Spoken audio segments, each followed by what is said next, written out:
Who can forget Kevin Costner in movies like Robin Hood, Field of Dreams, The Bodyguard, and Dances with Wolves? But did you know he's also a country singer? Well, country rock, if you want to put it that way. We had this interview with him back in 2010. I didn't get into this thinking that I would make records, but the band, we did it organically. We didn't throw any of the press behind it. We just began playing wherever I was making movies. And so everything that's happened has been very organic. If I make a record, I knew it would fall under great scrutiny, and I thought, do I really need that? But the fact that when we started the band, we didn't know that we would be together for 5 years. 5 years later, we're still playing, and we're playing around the world.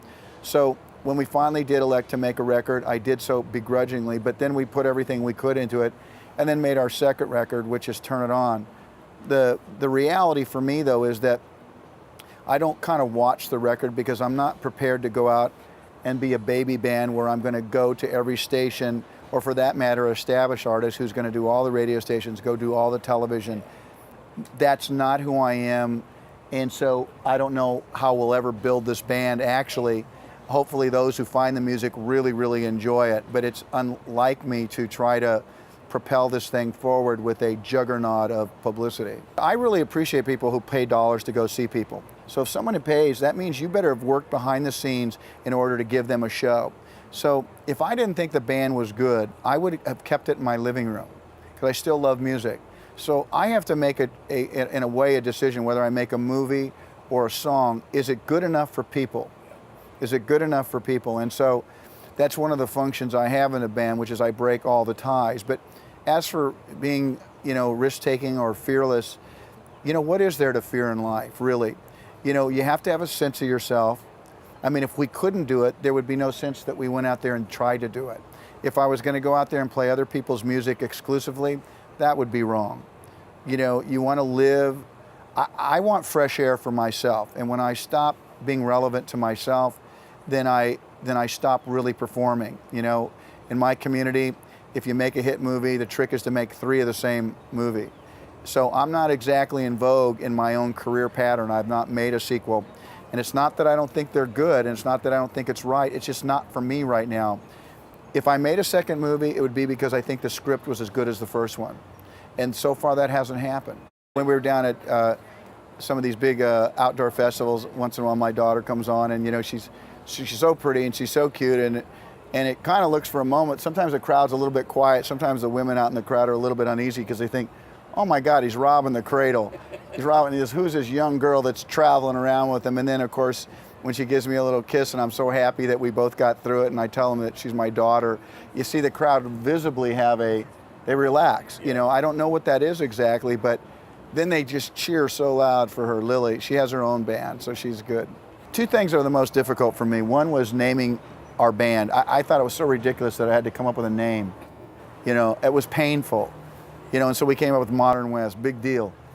I hated that part of it, to be honest. We're going to call ourselves something, really? So we did.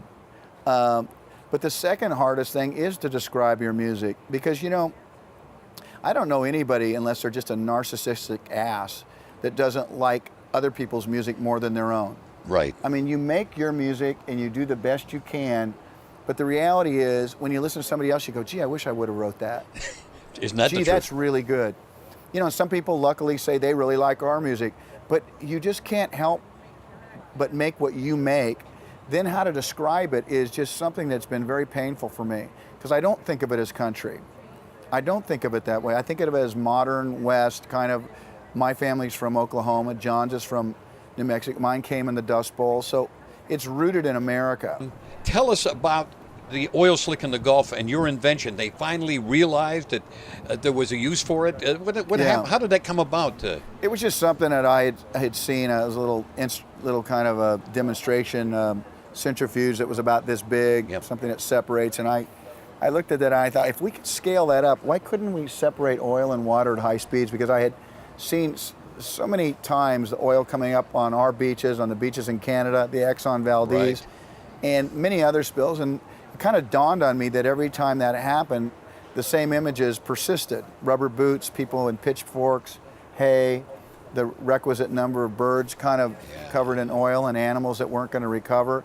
And yet it was a repetitive was a repetitive image. And my feeling was, why it started to bother me, and I thought, we can do better. I mean, I'm not that smart. I mean, I couldn't get us to the moon, but I did think that there had to be a way to bring fighting this oil into the 21st century and to keep people, citizens who didn't even cause the mess, from having to be out there looking like they're the ones that cared about it. And so my goal was to try to, bring this into the 21st century, and I think we have, and people are catching on, and I'm traveling to Norway tomorrow to speak to the international community. So it's just, I'm a pretty basic person, and I just thought that we could do this, and I know that we can, and I know that we can do it tomorrow. I wrote up 3 Vancouver connections you may not know about. You may know about too. One is you were Ray Kinsella, but the guy that wrote the book is Bill Kinsella, who lives here. Yeah. He wrote Shoeless Joe, which became Field of Dreams. Sure. Did you ever meet him? No. No. Second one, Robin Hood, Prince of Thieves, the soundtrack. Bryan Adams performed Right. the greatest hit there's ever been in England. Number 1 for the most number of weeks. Did you ever know that? I did know that. Yeah. So that. And every movie after that just kept trying to write a song about it. And you worked with Bruce Greenwood on 13 Days. Yeah. And he lives here. Well, Bruce Greenwood, I really felt should have been nominated for that, and I don't know why that didn't happen. But that was a shame, because that was a part that he just killed it. I knew it was a great script. My part was kind of what it was, but I thought it was an important movie. That's why I made it. But I thought Bruce really did something extraordinary, and the fact that he wasn't recognized, I'm doing it right now. So Bruce sees this. Great job. If you haven't seen 13 Days, you're going to see, number 1, a really great story, and 2, one of your own homegrown doing his thing. And we just put him into the BC Entertainment Hall of Fame. Oh, good. Bruce, he's just a terrific guy. The one last thing is that I met John F. Kennedy. I was working at KGW in Portland, Oregon. He was there with Bobby for 3 days, and you can read all about it in Ted. Where were you at? KGW in Portland, Oregon. Okay. And he did the Oregon primary out of there, and it was an amazing experience. He lost up there, Bobby, didn't he? Bobby did, but not JFK. It's Yeah, JFK yeah. who I met. remember Bob was so discouraged when he lost up Yeah, there. he lost in Oregon. Yeah. Remember the picture on the cover of Life magazine, walk along the Oregon shoreline with Bobby? Yeah. Yeah.